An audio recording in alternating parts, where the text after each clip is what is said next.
Sabe quando a gente olha para a sociedade e algumas coisas parecem, sei lá, simplesmente corretas? Tipo, porque a gente acha que certas profissões são mais importantes ou que um sotaque é mais chique que outro. Pois é, existe uma força meio invisível por trás disso tudo, que molda o que a gente pensa. E hoje a gente vai dar um nome para ela: poder simbólico. Aí vem a pergunta, né? Poder é só sobre ter dinheiro, ter força? Ou será que tem alguma coisa mais sutil rolando? Alguma força que convence a gente quietinha a aceitar o nosso lugar no mundo? Muitas vezes sem que a gente nem se toque. É esse o mistério que a gente vai tentar desvendar aqui. Então, para a gente entender isso direitinho, nosso papo aqui vai seguir 5 pontos. Primeiro, a gente vai questionar essa tal de ordem natural. Depois, vamos ver o que é esse poder invisível do Bourdieu.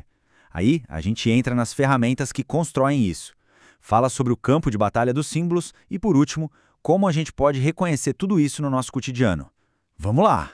Vamos começar com uma coisa.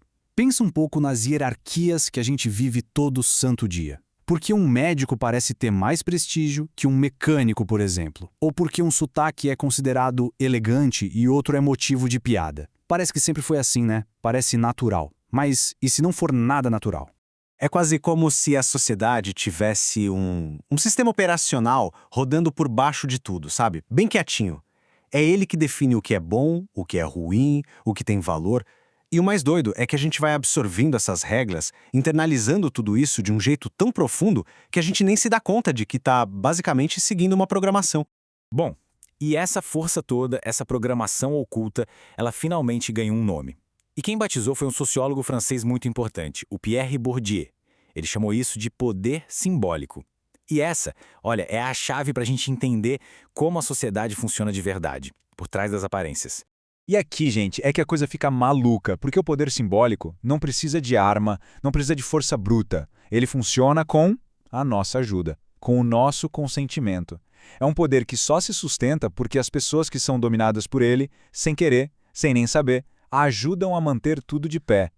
A palavra-chave aqui é essa, cumplicidade. Uma cumplicidade que a gente nem sabe que tem. Ou seja, a parada não é obrigar ninguém a fazer nada. É muito mais poderoso que isso. É sobre fazer ver e fazer crer. É sobre mudar a lente através da qual as pessoas enxergam o mundo. Pensa bem, se alguém consegue controlar o que as coisas significam, essa pessoa controla como o mundo é percebido. E no final das contas, controla o que as pessoas fazem. Tá, mas como é que esse poder, que é invisível, se torna tão real, tão concreto? Ele não surge do nada, né? Ele é construído, ele é mantido por ferramentas bem específicas que existem na nossa sociedade. Vamos dar uma espiada nessa caixa de ferramentas da dominação.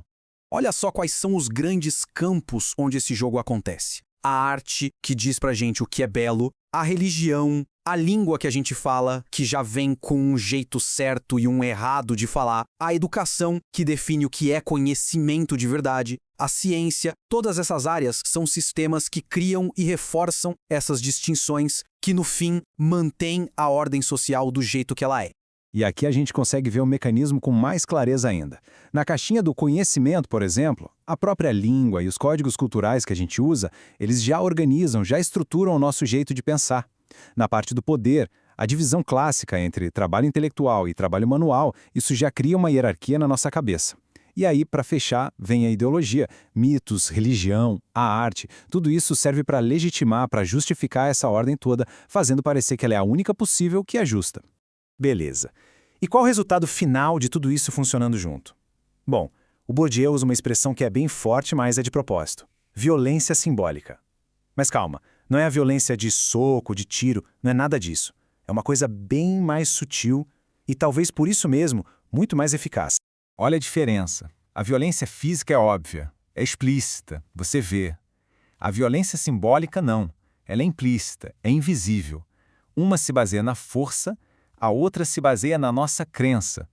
E o pulo do gato é que ela funciona porque faz a gente absorver, internalizar as regras e os gostos do grupo dominante como se fossem nossos. E aí, a gente acaba aceitando o nosso lugar nessa estrutura toda como se fosse a coisa mais natural do mundo. Alguém aí já se sentiu meio mal porque o sotaque não era o padrão ou porque o gosto musical era considerado inferior? Então, isso é a violência simbólica acontecendo na prática. É exatamente esse momento em que a gente aceita uma divisão, uma hierarquia que alguém inventou como se fosse uma verdade absoluta. É a dominação acontecendo com a nossa própria permissão, sem que a gente nem perceba. Ok, eu sei. É um papo denso, é meio pesado pensar nisso. E aí, qual é a saída? Bom, o primeiro passo, que talvez seja o mais importante de todos, é bem simples na teoria. É aprender a enxergar. É começar a reconhecer aquilo que foi feito de propósito para não ser visto. Olha só como o ciclo se fecha. Primeiro, um grupo dominante impõe a sua visão de mundo. Segundo, essa visão é espalhada por todo lado, pela escola, pela mídia. Terceiro, a gente começa a aceitar essas ideias como se fossem naturais, como se fossem a única verdade. E quarto, o passo final, a gente age de acordo com essas ideias e ao fazer isso a gente mesmo ajuda a manter o sistema funcionando. O ciclo se fecha e começa tudo de novo. No fim das contas, entender o que é poder simbólico não é só uma viagem teórica, sabe? É como ganhar um par de óculos novos. Um óculos que permite enxergar o mundo de outro jeito. É uma ferramenta poderosa para a gente começar a decodificar as regras desse jogo social que a gente joga todo dia. E, quem sabe, começar a questionar aquelas hierarquias que a gente sempre engoliu sem nem pensar. Então, para fechar, fica aqui uma provocação. Depois de tudo isso que a gente conversou, dá uma olhada ao redor. O que, no seu mundo, nos seus gostos, no jeito de falar, nas profissões que as pessoas valorizam, o que aí sempre pareceu naturalmente melhor ou pior? E se tudo isso for só uma construção? Uma peça desse grande tabuleiro do poder simbólico? Pensar nisso, de verdade, pode mudar o jeito como a gente vê o mundo.